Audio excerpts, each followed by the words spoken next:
of the afternoon. You're driving home after a long day when you see flashing lights behind you. Your heart is racing.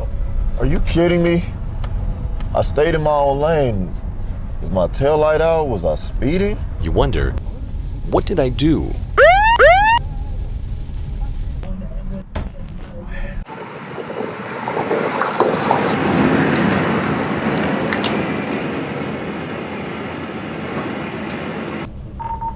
Zebra 1936.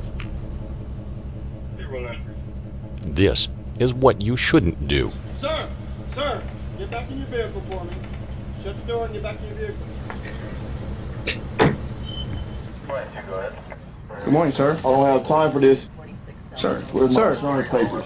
sir, I just need you to I calm didn't down. do anything wrong. I pay your salary. This how I use my tax dollars by pulling me over. I know my rights. Sir, can you please calm down for me? Are you kidding me? That is what you shouldn't do. Omaha police officers are dedicated to protecting and serving our community. A simple traffic stop may be stressful, but knowing the correct procedures can help put you at ease. In our line of work, when we conduct traffic stops, we experience a wide range of emotions. Regardless of their demeanor, it's always our job to remain professional and courteous at all times. Let's try that again. First, pull over to the side of the road as soon and as safely as possible. Place your vehicle in park and roll down your window. Turn off your vehicle. Keep your hands visible to the officer at all times. Don't get out of the car unless asked to do so by the officer. It's because we don't know what that person's intentions are. We don't know if they're intending to harm us or what they may be trying to do. Officers realize that being stopped can be stressful for all involved. Remember at all times to remain calm and be respectful. So you just be respectful and let them know. Maybe you can ask him, what did you get stopped for? But you need to ask him respectful. Why'd you stop me? Don't raise your voice. Talk in a calm manner. My name is Officer Hodges with Omaha Police Department. Okay, the reason why I stopped you is because you were traveling 55 miles per hour in a 35 mile per hour zone. Also, avoid rummaging through your pockets or the glove compartment. Wait for the officer to request your documents, then tell the officer where the items are before reaching for them.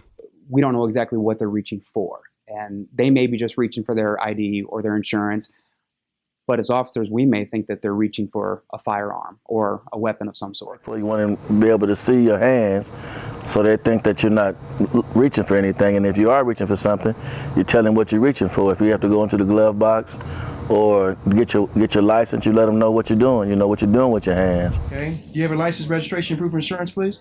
In the glove compartment, sir. Okay. Provide your driver's license, vehicle registration, and proof of insurance. Remember, always tell the officer where these items are before reaching for them. Okay, I'll be back. Just remain seated in the car, okay? Drivers are legally required to provide their driver's license upon request of police officers. Additionally, passengers can be asked for identification and may be required to provide it if the officer has reasonable suspicion that they have committed a crime. Okay, sir. I'm writing a citation for going 20 miles per hour over the speed limit, okay? What I need for you to do is sign at the bottom of the citation, okay? By signing this, it's not an admission of guilt. It's just a promise that you're going to satisfy the citation by the due date, okay? Remember, signing a citation is not an admission of guilt.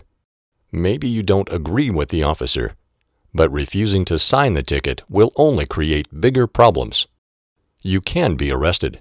Avoid arguing if the officer issues you a ticket or arrests you.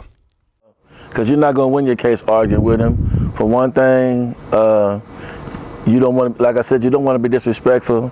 You don't want to make him less than a man. You don't want him making you less than a man or less than a woman. You're not going to be able to argue with him. Go ahead and get your ticket and go on about your business. If you feel your rights are violated by a citation or arrest, you have certain remedies. You can speak to a precinct supervisor, seek a trial in court to explain your perspective, file a complaint with the police department, or pursue civil legal action. You also have the right to ask the officer for his or her name and badge number. The officer must provide that information to you. In addition, if you feel the officer is rude or unprofessional in any way, you can request a police supervisor respond to the scene to investigate. Well, if you feel you've been treated wrong, you need to file a complaint. Get the officer's name, maybe badge number, card number, let them know the time of day that you were stopped and where you were stopped at, and then you file a complaint. If anybody on a traffic stop asks for our name and badge number, we are required to give them that information. There's no excuse for an officer never to give his name or badge number on a traffic stop. Lastly, it is illegal to resist arrest even if you feel that the arrest is unlawful. Avoid confrontation on the street and pursue legal remedies at a later time. Remember, safety is your responsibility. Whether you are a driver or a passenger, always wear your seatbelt.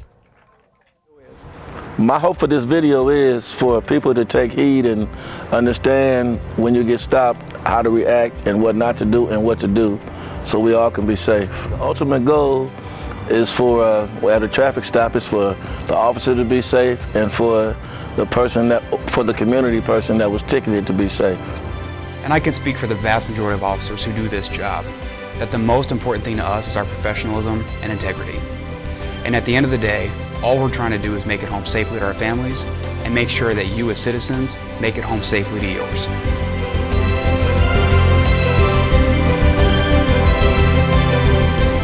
This message is brought to you by the Omaha Police Department and a coalition of Omaha community partners.